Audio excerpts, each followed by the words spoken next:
Hi guys, good to have you back. If you're new here, welcome to my channel and thanks for watching. This is just a quick reminder to please subscribe to this channel if you haven't. Like this video and let's get right into making.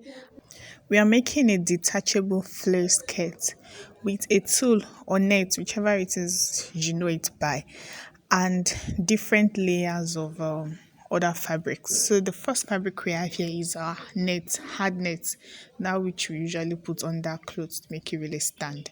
So that's the first fabric we'll be working with.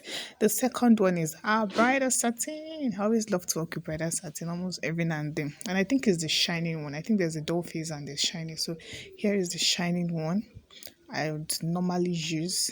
And yeah, that's it. And then the third fabric is back to the tool, which will be covering all of these other things we'll be using. That's our tool. I think my camera, my flash just almost overshadowed the entire thing and the color. So at least you can see this. That's a tool and different layers of it. So please a quick reminder to like my video, subscribe to my channel, and what else? Share this video and click the notification bell. Thank you. So I have my tool here. I use some other things like my needle, my merchant, my scissors, my chalk, and every other fabric I mentioned earlier. And please, it's really important to use your press stud. In making any form of detachable outfit, a press stud is really important.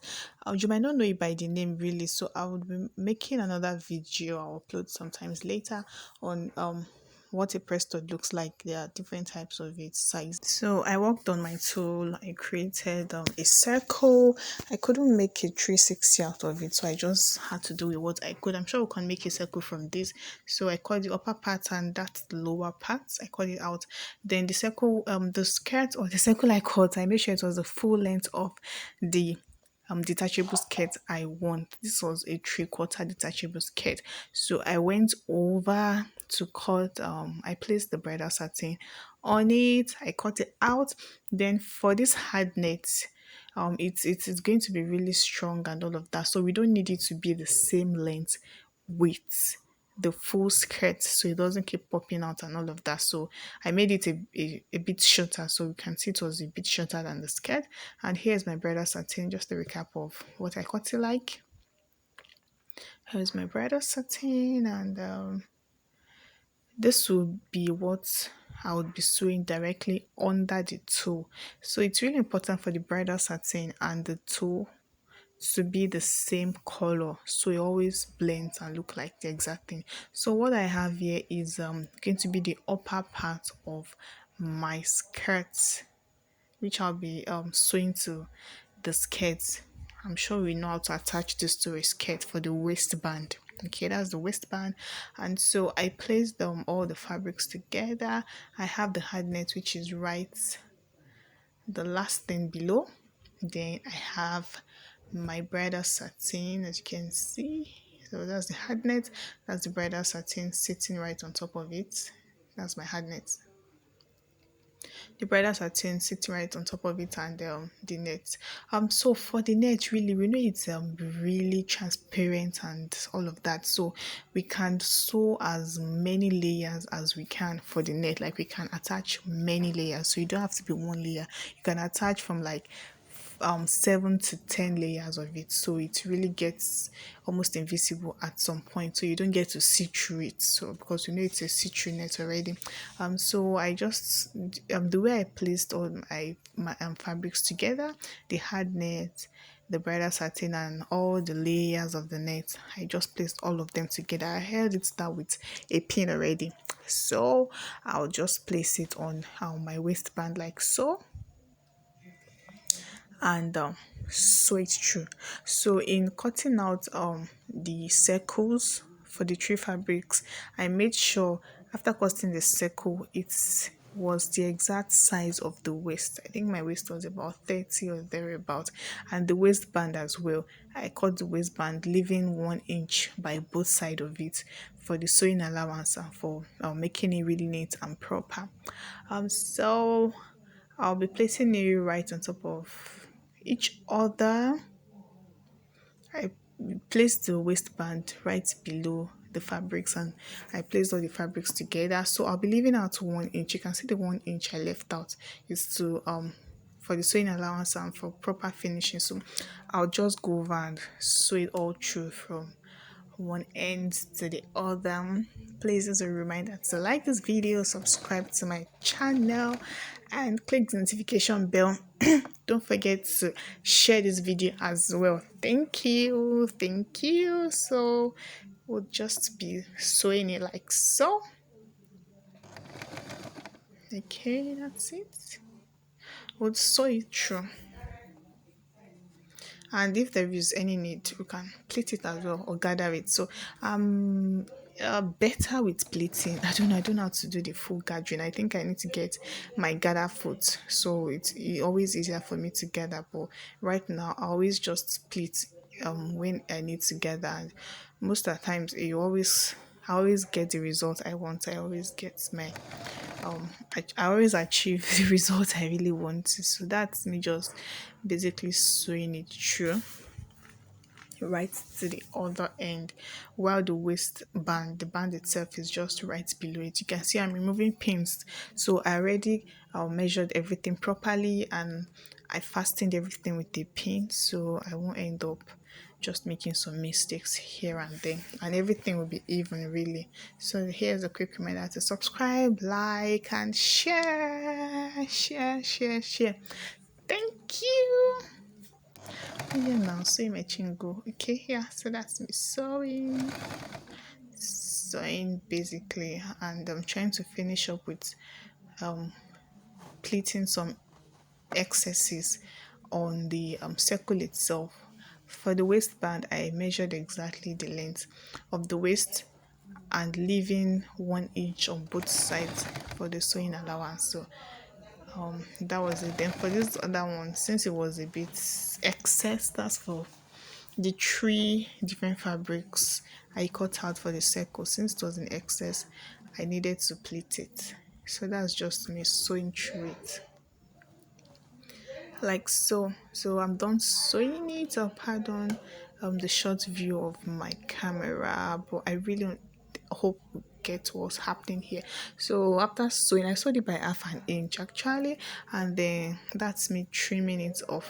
So I'll just trim it off like so, so it won't be, like I would always say, it won't be too bulgy when I'm trying to end it.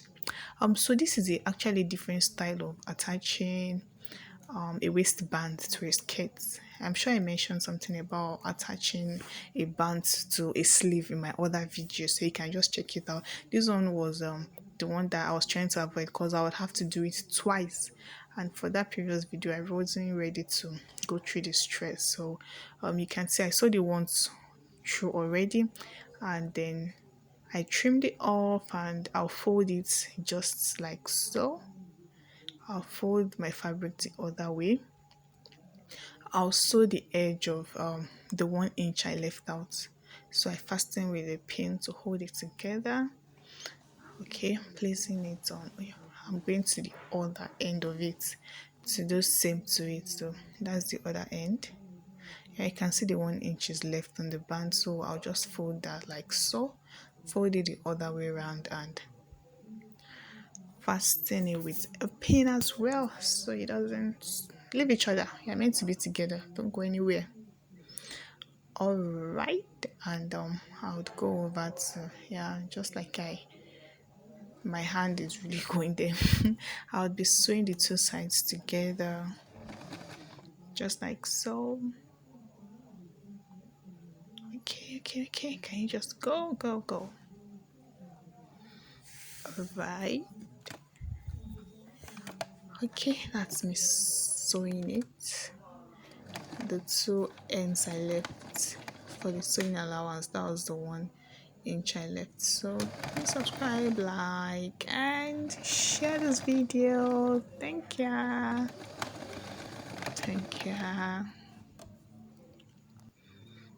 Okay, so I'm done sewing it. You can see I sewed it right where the circle stopped, and that's the other side. So if you really then that was it. I notched it and I cut off the excesses. So you can actually work with with half an inch if you can, but I just wanted to have enough space to work, so I made it 1 inch. Then I sewed it and just trimmed it off. And so I'll turn it over to that side like so. So I'll turn it over like so. Okay, so you can see the sewing is just hidden inside, and that's the other side of the sewing where we'll be turning. And then I'll just fold the edge of that side like I'm doing right now. Yeah, I'll fold it in like so, and I'll just run it down through my machine to the other end. So you can see I folded it in from the beginning. I'll fold it by half an inch through to the end of it. So I'm just go over to my machine and sew it together forever.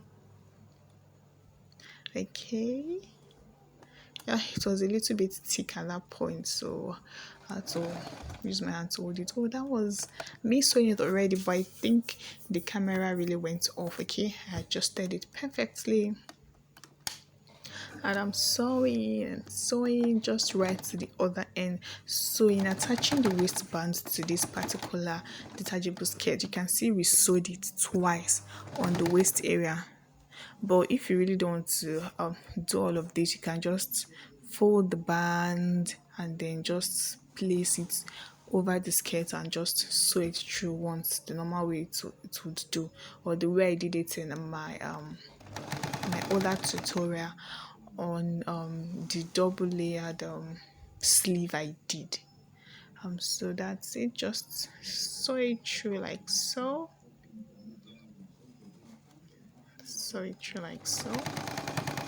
Okay. Alright, so I was done sewing it, so basically I've almost finished the skirt, So here's the press stud I talked about. Thank God I have it here in this video.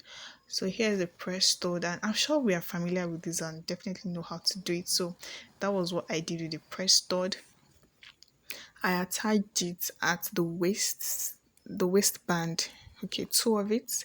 I attached it so it would be easier to just pull off and wear whenever you want to wear your detachable skirt. And then I would put you can either put a zipper, or the press stud for the rest of the outfit. But for me, I chose the press stud because I already finished the edges of the detachable skirt.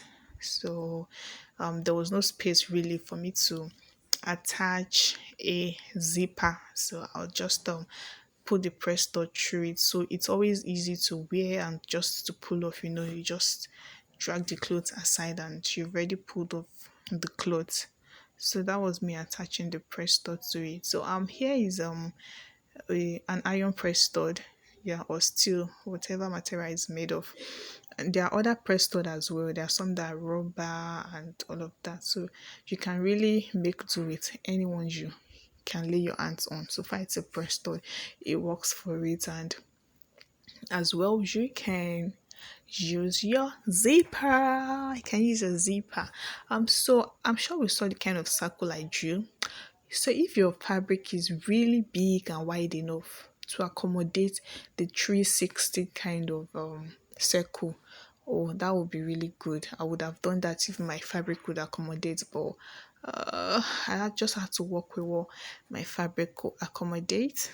So that was me attaching the press stud like so. And so I think some people have different names for this press stud. So if you know it by any name for easy identification next time, please just drop in the comment section. So I would really learn, because there are times I go to market and I'll have to describe and describe before the person brings it out and says this is what you want to buy. Then I'll say, oh, thank heavens. So I think people know it by different names really. So if you don't know it by press stud, let me know what you call this or what you identify it by.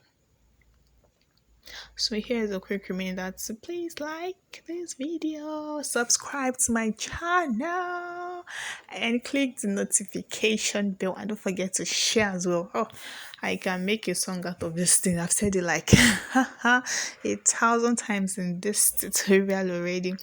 So this is really the last end of it, and you can add a lining under the dress if you want. Oh, pardon, under the detachable skirt if you want. So for me, it was going to be one over a big an outfit, like an already made dress, so I didn't bother putting a lining. So I would really advise, if you're sewing it for a client or whatever it is, just please attach a lining to it. So that's really it. This picture is an example of what the skirt would look like when you wear it. So thank you so much for watching. Thank you. Bye.